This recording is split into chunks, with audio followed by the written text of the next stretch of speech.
Welcome to Truckin Headlines. You've seen the reports. Nearly 200,000 non-domiciled CDL holders could be forced off the road under new interim rule. We've known about it. We've heard about it. It's no great shock. That by itself isn't the headline. But when you think about it, that's 200,000 people no longer gripping the wheel, 200,000 paychecks on hold, and 200,000 questions about who, and here's the important part, who built the system that made this possible in the first place. Now, the media wants to force us and focus on the audit, the numbers, the paperwork, and all the usual stuff the media focuses on. But we're not doing this here tonight. No, sir. We're going to look beneath the hood of this story. We're instead going to talk about how Washington opened this gate, how corporate America stamped the load ticket, and how the everyday driver, people like you and me, the ones just trying to earn a living, we got caught in the blind spot of bureaucracy. This is a moment that could actually redefine what it is to be a trucker, what it is to haul freight across the country, how we handle driver recruitment, and the future of trucking in 2025 and into 2026. So buckle up, folks. We're about to separate facts from myth and politics from pavement. We're going to find out what this crackdown really means for everybody out there. The real-time owner-operator, the everyday fleet driver, and the small carrier fighting to make a living out here on the blacktop. I'm Boss Man. This is Truckin Headlines, and tonight you're tuned into a different version. No guests, just you and me, raw and uncensored. At the helm of the network that prides itself on the ability to call itself the truth in broadcasting.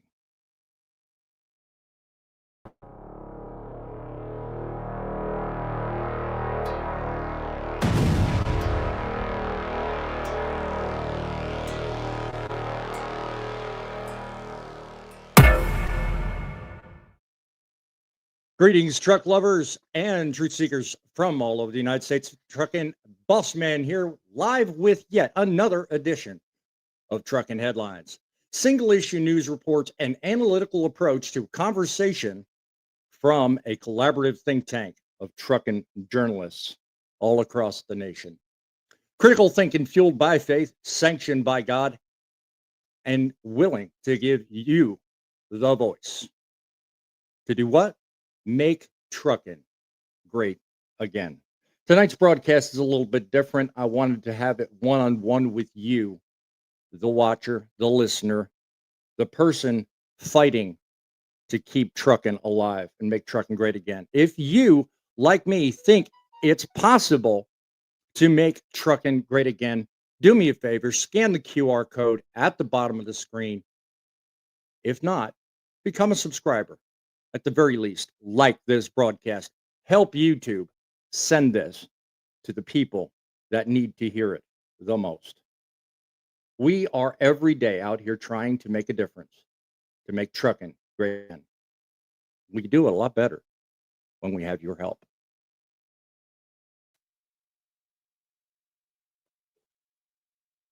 Now, across the airwaves, news feeds all over the place are trying to tell everybody about this crackdown. The FMCSA has launched what they call a full-scale audit of non-domiciled CDL holders, drivers who don't live in the state where their commercial license was issued. The headlines are calling it enforcement victory, a safety cleanup, a national correction. You've heard all the terms.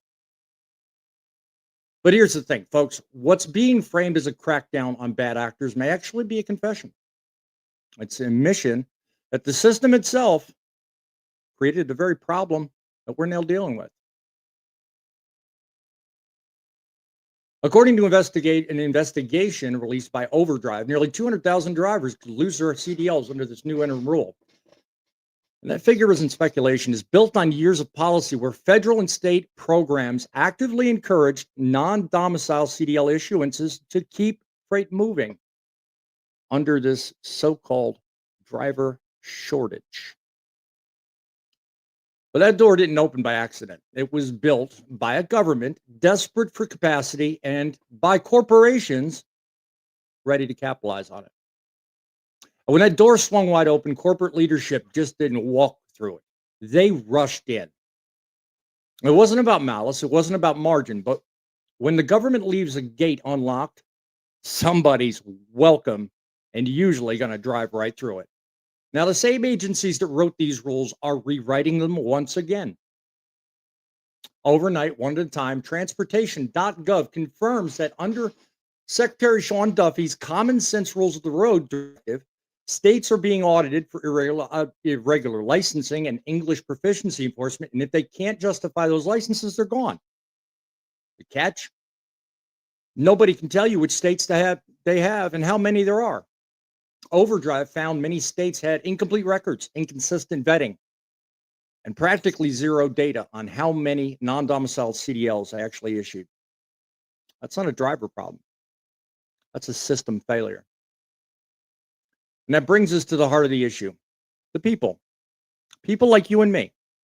Because behind those numbers are men and women followed the playbook that Washington handed them. They trained. In some cases, they tested. I'm using that one carefully. And in a lot of cases, they complied. Yet, they didn't build this loophole. They just worked alongside of it. Now they're the ones left standing in the crossfire between bureaucracy and blame. So tonight, as the media cheers on the audit, we're asking a different question. Is this really about safety or is it about saving face? Well, you be the judge. Personally, I think it's the start of something good. Let me know in the comments if you feel like I do. But here's the question that I want to ask. At what point does enforcement cross the line from accountability to abandonment? Now, I'm not saying that we have to sit and think about it from the 200,000 plus perspective. By no means am I making that claim.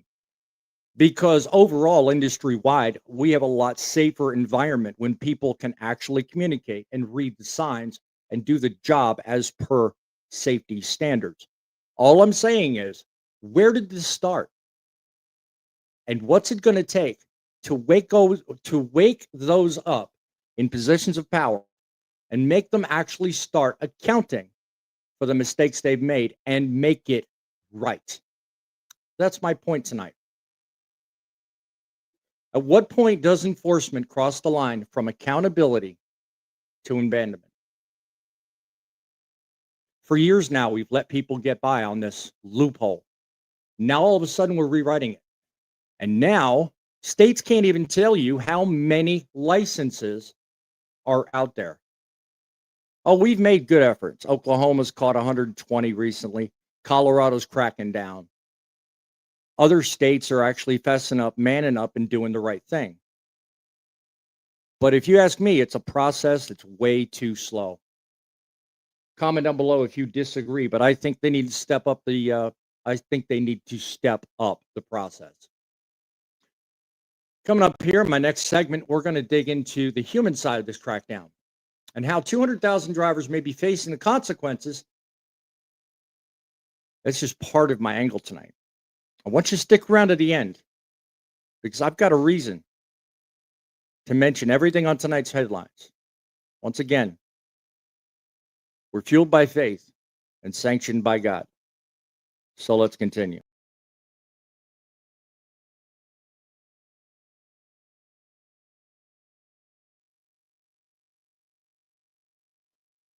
Now, we've traced a paper trail, how policy and profit met at the intersection of convenience. Behind those policies are real people, drivers who trusted the same agencies now calling them a risk. Behind those policies, well, I already read that. This isn't a story about freeloaders or frauds. It's about people who believed in a system that was built for them because Washington led them to believe that. Let's not forget who built the welcome mat. Federal agencies, state DMVs, and licensing programs actively inviting others with non-domiciled CDLs into our U.S. trucking workforce. They signed agreements, they issued credentials, and they promoted it as the solution to this, quote, driver shortage.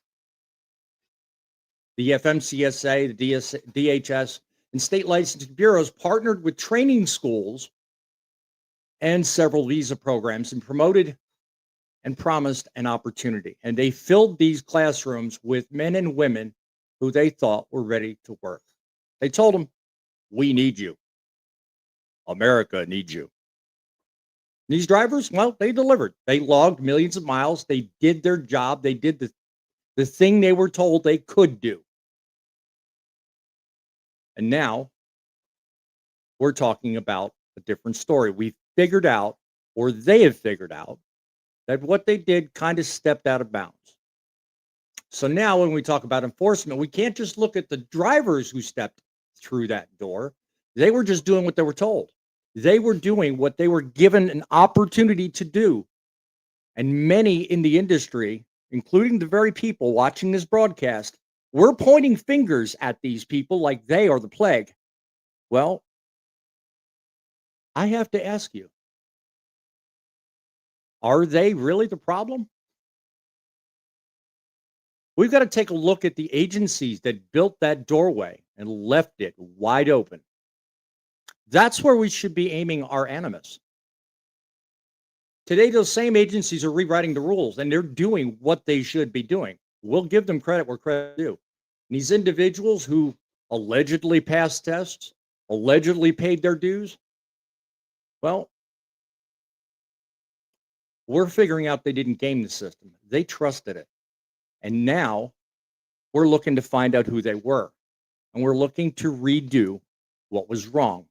The problem? Overdrive's data shows most states can't even say how many of these licenses were issued. And that's where this tragedy lives. A workforce that only did what it was asked and now finds itself stranded in regulatory no man's land. Punished, not for wrongdoing, but for believing the system that provided them the opportunity they thought worked. So let me ask a question.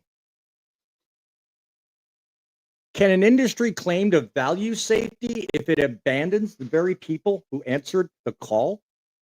Now, I'm not talking about the legits like the yous and me's. I'm talking about those they let walk through the door. They gave them that opportunity. They gave them the license. They gave them the chance. And now all of a sudden, these agencies are now turning their backs on them. We have to think about them too. Not having sympathy. I'm not saying we're wrong. I'm not saying they're right. I'm not claiming anything. All I'm saying is we're now having to rewrite the rules. And a lot of us are pointing the fingers in the wrong direction. So next, I want to take a look at something very crucial here. I want to look back where this has led us and how the very agencies that have opened these doors now plan to redefine who's allowed to drive and what it means for the future of morality and safety in American trucking. I think it's a very valuable question, and I think it's one we all need to ask moving forward, because I think it'll plainly spell out the rest of.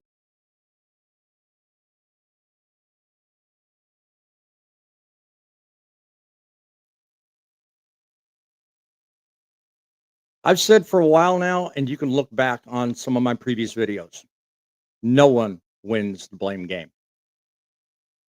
Let's be honest, when the system breaks, the easiest thing to do is point fingers.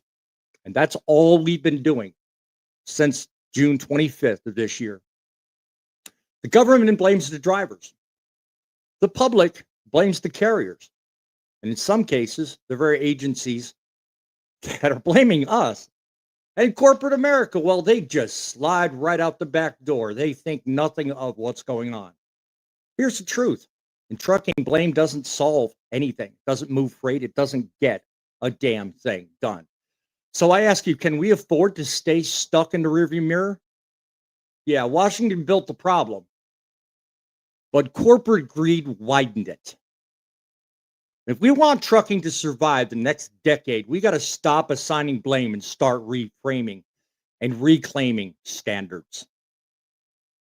The solution isn't through throwing 200,000 drivers under the bus. It's about rebuilding a system that works for everybody. Yeah, okay, you can throw out 200,000 licenses and you can make things rough for a bunch of people that shouldn't have had the job to begin with. Not saying anything bad about that. But of those individuals currently in training, currently with CLPs, give them a chance to actually qualify instead of revoking their livelihoods. Now, I'm not saying give somebody who can't speak English a job. No. What I'm saying is give them a chance to qualify instead of throwing them to the wolves. Certify these people with integrity. Hold the agencies to the same standards that they demand from us. Damn it, you want to make it plainly clear that you expect us to operate safely. Well, you need to make damn sure that you're putting in an environment where these people understand what safety is. Make it count. Make it thorough. Make it work. Clear records, transparent data, no doublespeak. Reward responsibility. Make safety an achievement, not a punishment.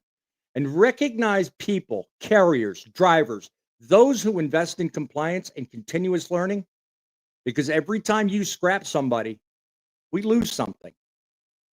So why don't we take an opportunity to figure out where to go to put those standards back into a perspective we can all agree with. Folks, two wrongs don't make a right. But if we combine morality with safety, we can make a lot of roads that last. Morality means doing what's right. And even when it costs more time than paperwork, sometimes safety's the smart way, even when it's inconvenient. When we sit here pointing fingers, nothing gets done. But when we bring together two things, morality and safety, we don't just fix trucking, we restore its soul. See, the industry wasn't built on loopholes or licenses.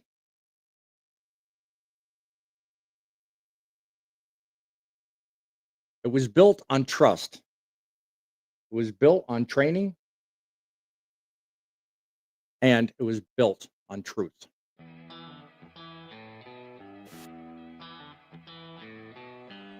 Luckily, if you're tired, break what they've built. If you believe safety and morality still belong in the cab with you, then don't just scroll by. Take a second. Drop down to the bottom of this stream. Like this broadcast. Help us send the message loud and clear to those in Washington and others watching. We can do this. We can make trucking great again. Call your DMDs, call your reps, and call those who support your state trucking associations and tell them, step up the progress. Begin to do what's necessary to fix the state of trucking today. Because when you do that part and subscribe to Truckin' City Media, you're sending a message loud and clear. So as the FMCSA rests on the rules, let's make sure we reset our values too. Let's build a system that qualifies the willing, trains the capable, and protects the honest. Because the road to 2026 shouldn't be paved with layoffs and lost dreams. It should be lined with drivers who know they belong. Trucking's future isn't about who we push out. It's about who we lift up. And that, my friends, is the rest of the story.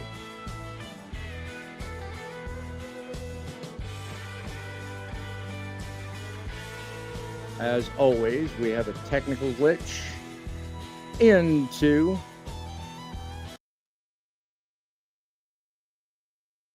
ending, as it were, if it plays. No, of course not. It doesn't want to play. Nothing works the way I want it to, of course. Hey, technical difficulties or not, be sure and tune in for more on trucking news that moves us forward and keeps us properly grounded. Coming back to the airwaves soon, our front lines edition where you have the voice. Your voice does matter. So keep a lookout for it. Until the next headline, I'm Boss Man, reminding you, even without the music, trucks make the deliveries, but you make the difference. Till then, my friends, keep the faith, keep it real, and keep it rolling.